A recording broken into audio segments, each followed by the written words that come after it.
Hello everyone, ये हमारा question coding decoding chapter से है। तो इसमें पूछा गया है कि अगर किसी सर्टेन कोड के अकॉर्डिंग फिश को लिखा जाता है EHRG, तो उसी कोड के अकॉर्डिंग जंगल को क्या लिखा जाएगा।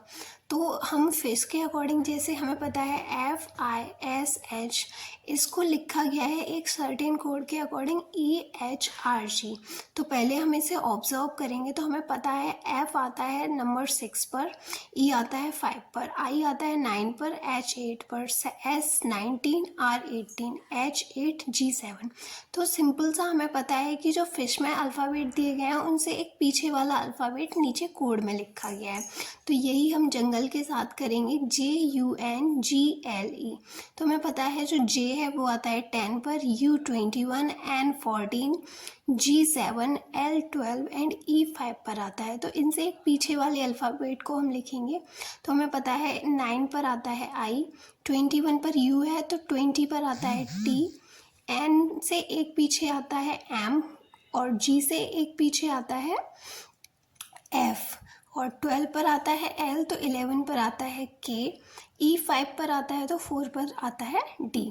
तो इस कोड के अकॉर्डिंग जो भी हमारा ऑप्शन होगा वो राइट हो जाएगा। सो A is the right answer.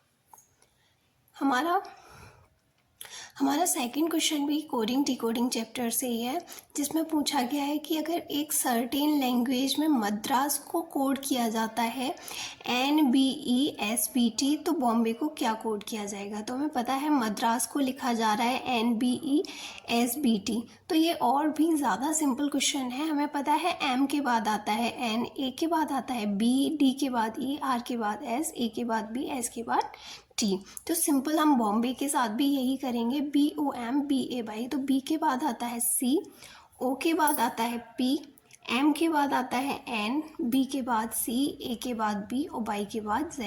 तो जिससे भी हमारा ये कोड जिस भी ऑप्शन से मैच करेगा वो हमारा राइट आंसर हो जाएगा। तो हमें पता है जो हमारा कोड है वो B से मैच कर रहा है, सो B is the right answer.